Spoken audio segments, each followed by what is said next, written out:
Hola, ¿qué tal amigos? Bienvenidos a este video. En esta ocasión hablaremos de radiolucidez en placa de tórax.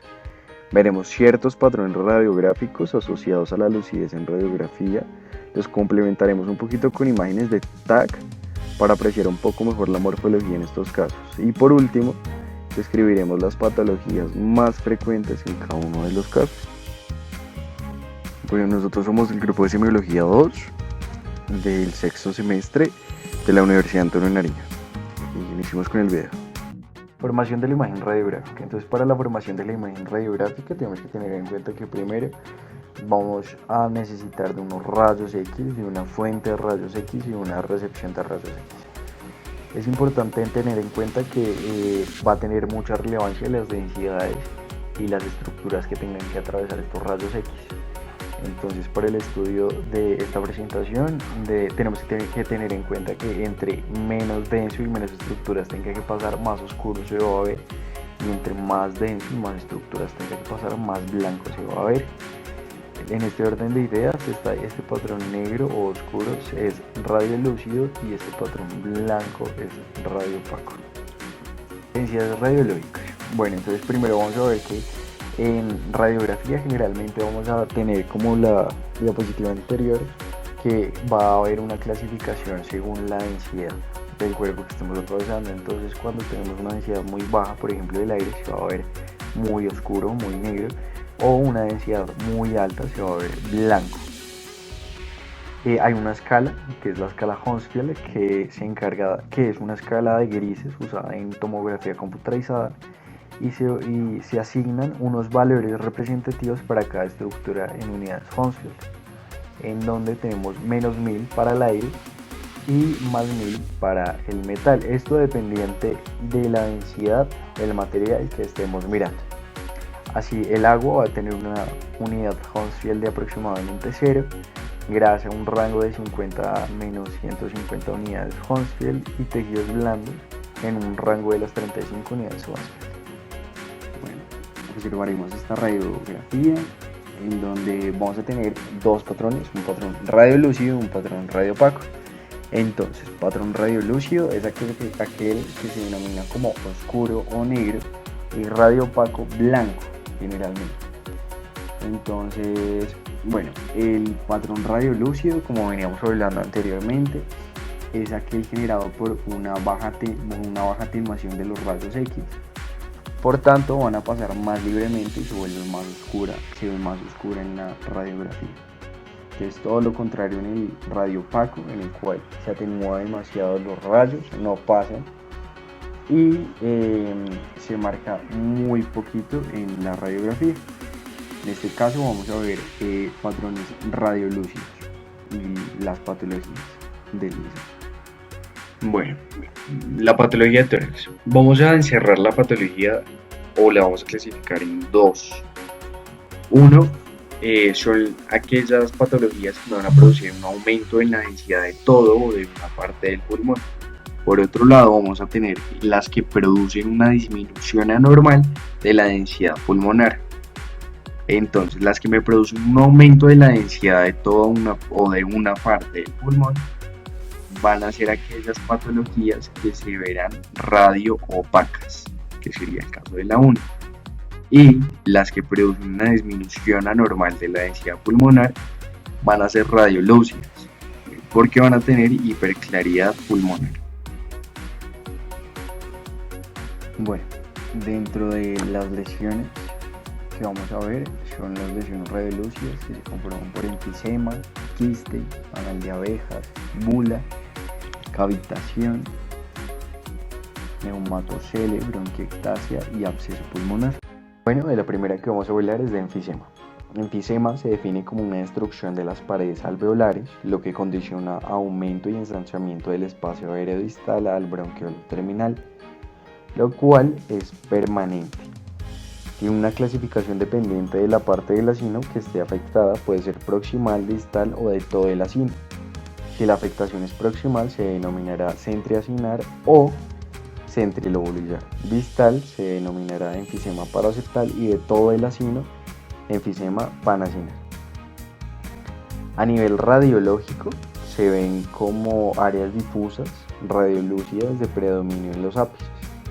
Por ejemplo, aquí en la radiografía se visualiza una hiperclaridad del lóbulo superior derecho con disminución de la vasculatura acorde con enfisema pulmonar. Principalmente es causado por daños a los sacos de aire en los pulmones. Esto resulta en una respiración ineficiente, debido a que nuestro paciente va a tener que hacer mucho más esfuerzo para vaciar el aire de los pulmones. Así se vuelve necesario respirar mucho más frecuentemente. La causa de enfisema casi siempre es fumar, pero también puede ser causado por una deficiencia genética de la enzima alfa-1 antitripsina, aunque es muy poco frecuente de este último. En los fumadores aumenta el riesgo de desarrollar enfermedad a medida que envejecen. Entonces, dentro de nuestros pacientes que son fumadores, veremos que generalmente son crónicos, generalmente tienen una edad muy avanzada. Quiste aparece como una región radiolúcida redonda parenquimatosa. Estos quistes tienen una pared con grosor variable, pero habitualmente es una pared fina menor a 2 milímetros. Los quistes en el pulmón habitualmente contienen aire, pero en ocasiones también contienen líquido o material sólido. El término de quiste se utiliza a menudo para describir un espacio aéreo aumentado de pared delgada en pacientes. Estos espacios pueden presentarse de forma aislada o formar parte de un patrón de enfermedades como la linfangioliomatosis o histiocytosis de células de Langerhans. Dentro de las causas también podemos encontrar infecciones como la tuberculosis, la leiomiomatosis, tumores no broncogénicos y carcinoma broncogénico. Entonces aquí en el TAC podemos apreciar que es una región radiolúcida que está rodeada por una pared muy fina, obviamente menor a 2 milímetros de diámetro, que en radiografía se ve un poquito más gruesa, pero acá se aprecia muy bien.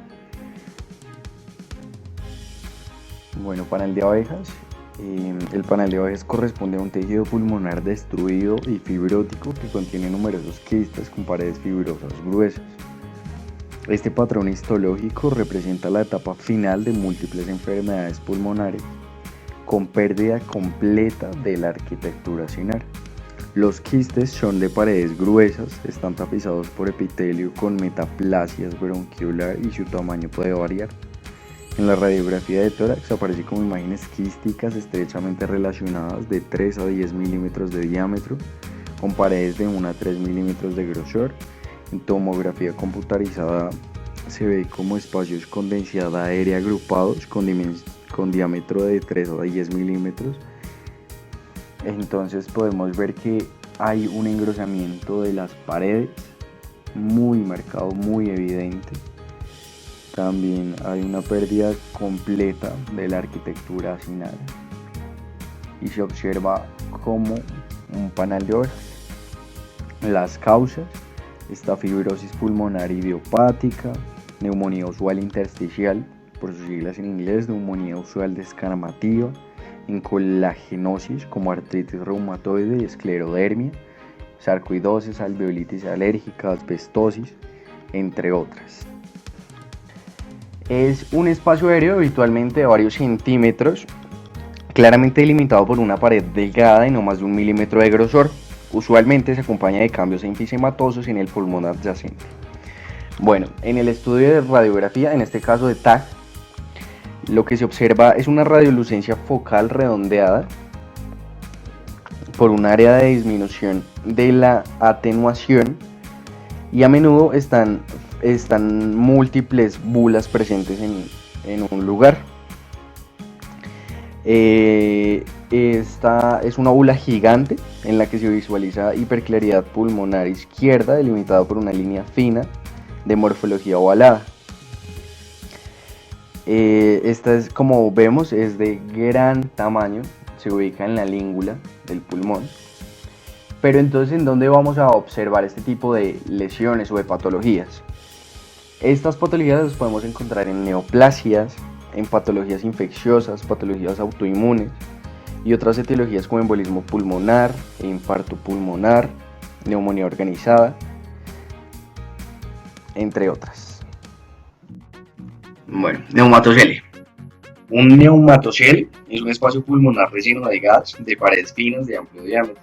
Con frecuencia es causado por una neumonía aguda, traumatismo o aspiración de gasolina y habitualmente es transitorio. Se cree que el mecanismo es una combinación de necrosis parenquimatosa y obstrucción de la vía aérea con el mecanismo valvular. Bueno, esta se va a diferenciar de las bulas en que se producen en pacientes sin enfisema. Se diferencia de una bula que es que presenta a nivel aéreo. Además, se asocia con neumonías asociadas al tipo aurum, Mycobacterium tuberculosis o Salmonellus influenza. ¿Cuáles son las causas del neumatocele? La principal causa del neumatocele son las infecciones, tanto en adultos como en niños. La diferencia radica en el germen involucrado. En los niños es más frecuente el neumatocele que la contribución de las infecciones por esta infección, mientras que en adultos los pacientes inmunodeficientes es la tuberculosis. Otro de los causantes de neumatocele es el aurum. Hay que tener en cuenta los pacientes con ventilación mecánica, porque también se ven afectados. Y otras causas, como lo son la aspiración de hidrocarburos o cáusticos, esto es frecuente en niños, infartos pulmonares, enfermedades oncológicas, como el cáncer de pulmón, mama y linfomas toracos. Bronquiectasia es una dilatación anormal y irreversible del árbol bronquial, la cual puede ser localizada o difusa y se observa el signo del anillo de sello. Además, también es usual encontrar alteración del patrón de estrechamiento progresivo normal de los bronquios y la identificación de los bronquios a menos de 1 centímetro de la superficie pleural, como podemos observar acá. Se observan muy cerca de la superficie pleural. Es usual encontrarlas asociadas a engrosamiento de la pared bronquial, impactación de moco o alteración de las vías aéreas pequeñas. ¿Cuáles son las causas? Fibrosis quística, bronquiectasias postinfecciosas y posttóxicas, obstrucción bronquial, neoplasias, adenomegalias, fibrosis y EPOC. Hay 3 clasificaciones según Rate. Grupo 1, bronquiectasias cilíndricas. Grupo 2, bronquiectasias varicosas. Y grupo 3, bronquiectasias saculares o quísticas. Esto depende de la morfología de la bronquiectasia. Hay 3 signos importantes para identificar o para acercarnos hacia el diagnóstico de bronquiectasia, que es el signo del diafragma continuo, que es que el corazón no puede hacer silueta con el diafragma por la interposición de una lámina de aire, el signo de Naeglerio, que es una V paralela al borde izquierdo del esófago, que nos va a indicar una ruptura esofágica, y el signo del timo volador, que es el neumomediastino en lactantes. ¿Y qué pasa acá? El neumomediastino no cambia de posición con los decúbitos porque el aire se encuentra en un espacio inextensible. Entonces, al hacer decúbito o cambiar de posición, este siempre se va a mantener en el mismo lugar. Absceso pulmonar. Es una lesión necrosada y cavitada del parénquima pulmonar, generalmente de origen infeccioso. Presenta un nivel hidroaéreo en su seno, en el que el material purulento se encuentra salida al exterior a través del árbol bronquial. Se clasifica en 3 tipos. Primarios, por aspiraciones de microorganismos de la orofaringe y suceden en pacientes previamente sanos. Secundario, por procesos subyacentes que los favorecen, como neoplasias broncopulmonar o abscesos. Y por cronología, agudos y crónicos. Se da particularmente en individuos inmunosuprimidos y puede ser causada por neumonitis, que sea necrosa, neoplasias, bacterias anaeróbeas, procedentes de caries o grietas gingivales o diseminación por vía hematógena de microorganismos procedentes de otros focos infecciosos, entre otros. Y por último, hablaremos de neumotórax. El neumotórax es la presencia de gas en el espacio pleural. Los descriptores incluyen que hay espontáneo, traumático y atención. El neumotórax, atención, es la acumulación de gas intrapleural bajo presión. En esta situación, si el pulmón ipsilateral es normal, se colapsa completamente. Sin embargo, un pulmón con distensibilidad disminuida puede permanecer parcialmente inflado. En la radiografía de tórax se visualiza el contorno de la pleura visceral, a menos que el neumotórax sea muy pequeño o el contorno pleural no sea tangencial a las de rayos X. El neumotórax, atención, puede asociarse con una considerable desviación del mediastino y depresión del hemidiafragma. Esto puede estar las dos juntas. Algo de desviación puede ocurrir sin tensión porque la presión pleural en presencia de neumotórax se iguala a la atmosférica, mientras que la presión pleural en hemitórax contralateral permanece negativa. ¿Cuáles son las causas? 1. Lesión de pecho. Cualquier contusión o lesión penetrante en el pecho puede provocar o colapsar o generar el colapso pulmonar. Generalmente se ven accidentes de tránsito, entre otras. Enfermedad, también se puede ver en enfermedades pulmonares. El daño pulmonar puede originarse desde muchos tipos de enfermedades ocultas, entre ellas la enfermedad pulmonar obstructiva crónica, la fibrosis quística y la neumonía. Ampollas de aire. Se pueden manifestar pequeñas ampollas de aire, bulas, en la parte superior del pulmón. Estas bulas a veces se rompen, dejando que el aire se filtre en el espacio que rodea los pulmones y me genera pues el neumotórax. La ventilación mecánica también es un factor predisponente para desarrollar el neumotórax. Y una patología en especial que es el síndrome de Marfan. Se habla de que existe un aumento de riesgo de padecer neumotórax espontáneo unas 10 veces superior al de la población general, pues si hablamos de una persona con síndrome de Marfan. Vamos a tener ciertos factores de riesgo que pues el sexo generalmente los hombres tienen mayor probabilidad de tener neumotórax que las mujeres, fumar, edad, genética, enfermedad pulmonar, ventilación mecánica y que haya tenido un neumotórax previo. Bueno, eso era todo. Muchísimas gracias por su atención. Estas son las referencias y que estén bien.